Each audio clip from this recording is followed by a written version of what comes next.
My name is Claudelle von Eck. I am the founder of Rave Inflections. Thank you so much for visiting the website and for coming in to watch this video. This video is really a follow-on from my previous one, which I termed um, Blowing the Whistle Safely.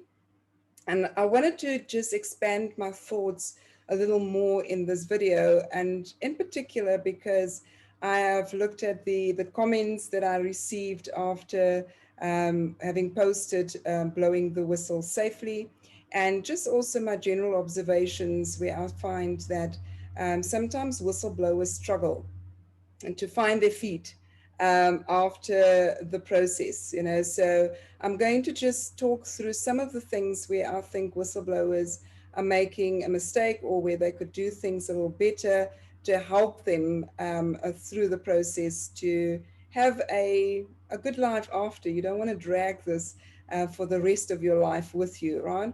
So I've termed this the whistleblower's Achilles heel. And so the first thing that I want to talk about is making sure that you've got an end game in your head.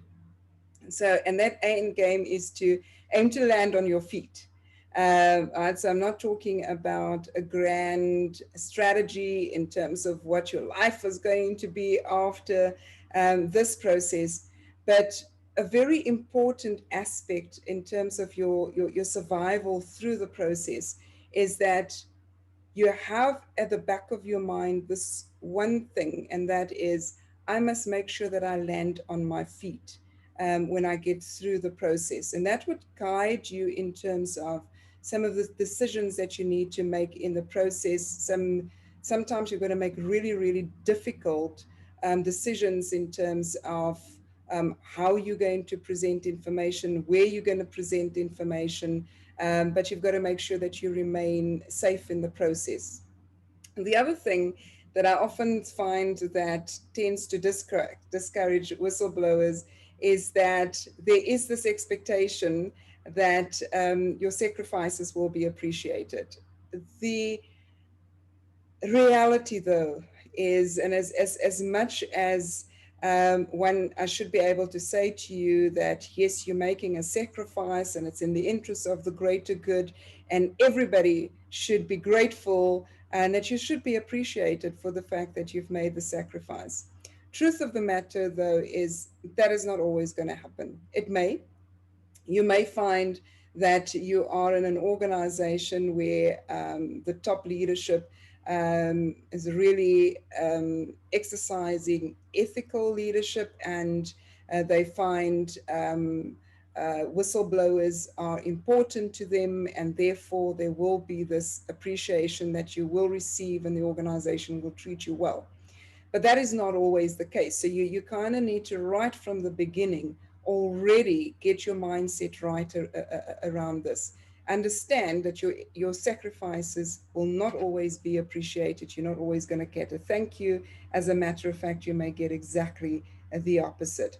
So going in, if your expectation is low in this regard, you won't get disappointed. So if you do get if you do find yourself being appreciated, great, that's a bonus. But rather put the bar low in terms of your expectations, and then you will come out much better through the process. Then also be very careful that you don't regard attacks as personal.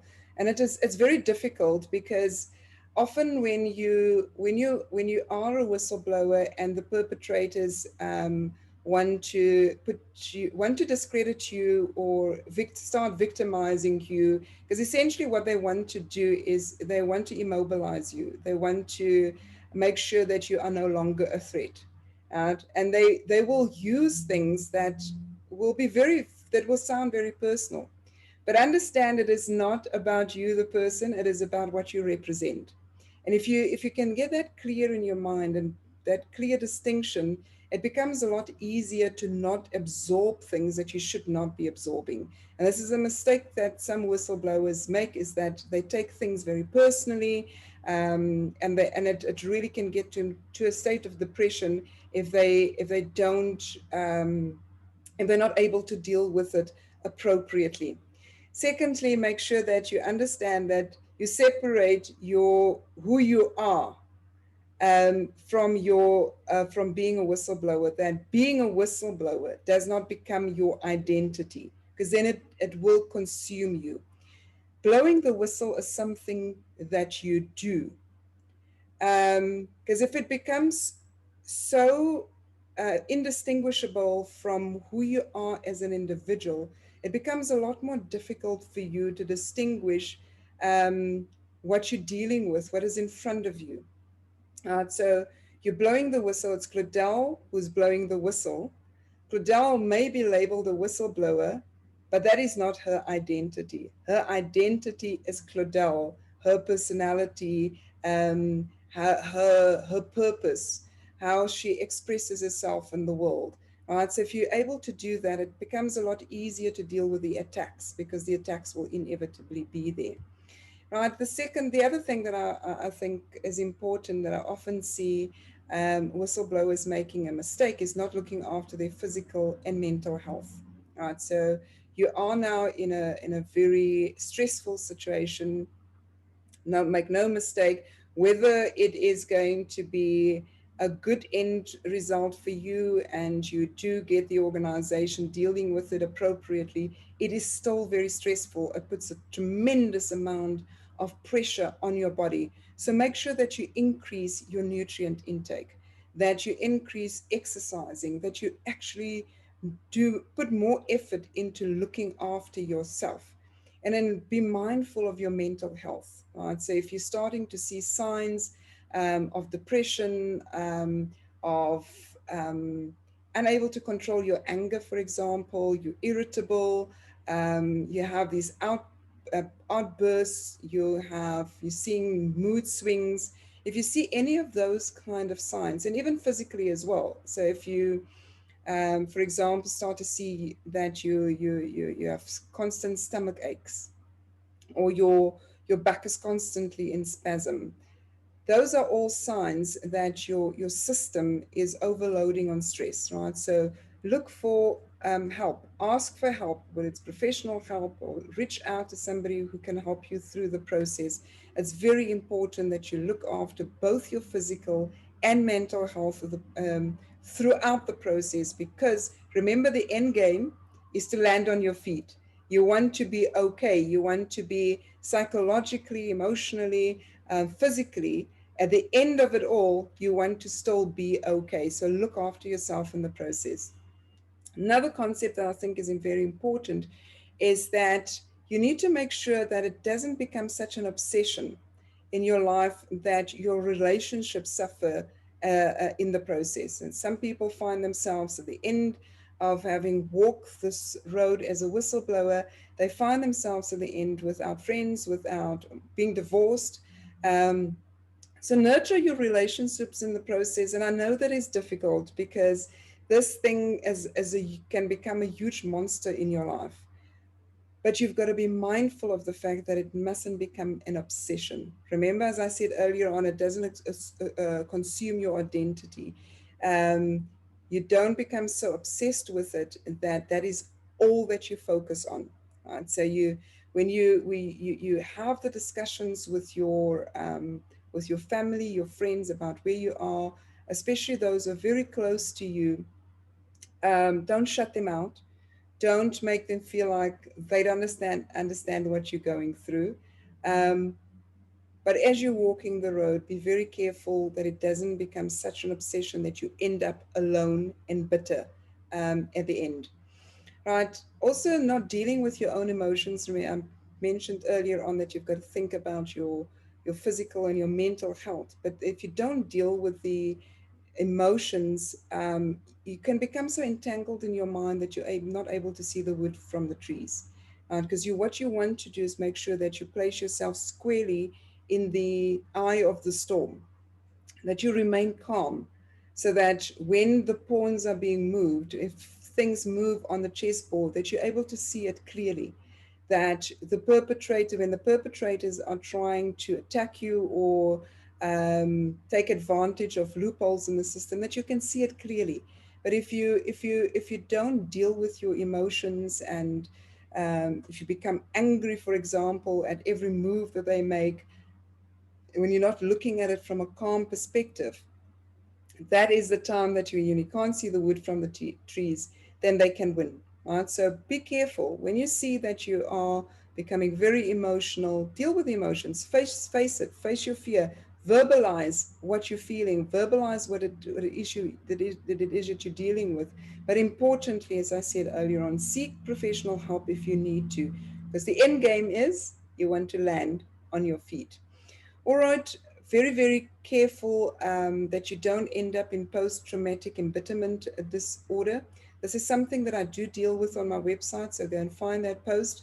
Um, and it's really getting to a point that you separate yourself from seeing yourself as a victim, so, and this is why I said earlier on, it is so, you've got to be so careful that being the whistleblower doesn't become your identity. Because if you don't come out with a positive result, or you've really go through a battering in the process, it's very easy to fall into a victim mentality. Right? So how you see yourself in the process, if you see yourself as a victim, it is very easy to fall into the trap of suffering from post-traumatic embitterment disorder. And people who fall in that trap find it very, very difficult to find their way back to who they are. Right? So it's really a mindset. It's about how you see yourself in the process. It's about how you think about things. You are a whistleblower. You are blowing the whistle. This is an action that you've decided to take. You understand what it implies and what the impact may be, and what there may be retaliation. You don't take it personally. You make sure that you look after yourself, that you can remain strong in the process, so that you don't end up seeing yourself as a victim in the process. Right? Because if you don't see yourself as a victim, you remain in control, because that's what you want. You want to remain in control of you. You may not be in control of the situation, but you want to remain in control of you, so that you can land on your feet. And then I think, just lastly, a last point that I want to raise is not seeing opportunities to reinvent yourself. Right? So if one has a very closed mindedness around how you see yourself in the greater scheme of things, in terms of your purpose, what it is that you do, your job you've gotten yourself into a position where you're no longer able to distinguish between your identity as an individual and your job. And those two become so meshed that you're unable to see yourself as something else. Uh, and that makes it very, very difficult for you to move forward, because you may lose your job in the process, or you may want to walk away from it. You may need to walk out of the industry. You may need to completely reinvent yourself. But if you don't see yourself as a victim, you see yourself from the perspective of, or through the lens of, I have an end goal, and that is the end game for me is to land on my feet. Part of landing on my feet may mean that I need to reinvent myself in the process. Um, so go and have a look at the post where I talk about your identity, and not allowing your identity to what you do to become your identity, because it will help you to crystallize it for yourself as well. So I think it's really important that you think through these things, and as you decide to blow the whistle, or if you're in the middle of blowing the whistle, that you take these things into consideration, so that you can come out of it okay, that you can land on your feet, and that you're able to start running in the next phase of your life, the next race that you need to run, and that you don't find yourself immobilized and sit in a scene that you absolutely cannot get yourself out of, and that you end up finding that you've lost everything.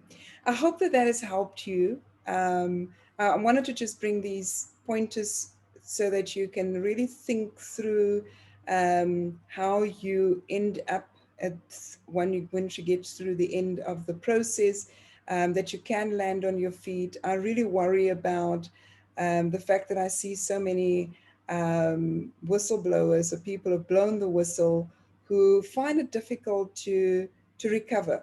You can actually see the pain in their eyes, and it's difficult. It is a difficult process. And so I hope you find some nuggets that will help you. I encourage you to subscribe to the website, so every time I post something new, you will be notified of it, and also subscribe to the YouTube channel so you can go and watch the videos there as well. Thank you once again for listening to me. I hope that you have found some nuggets in that. Thank you.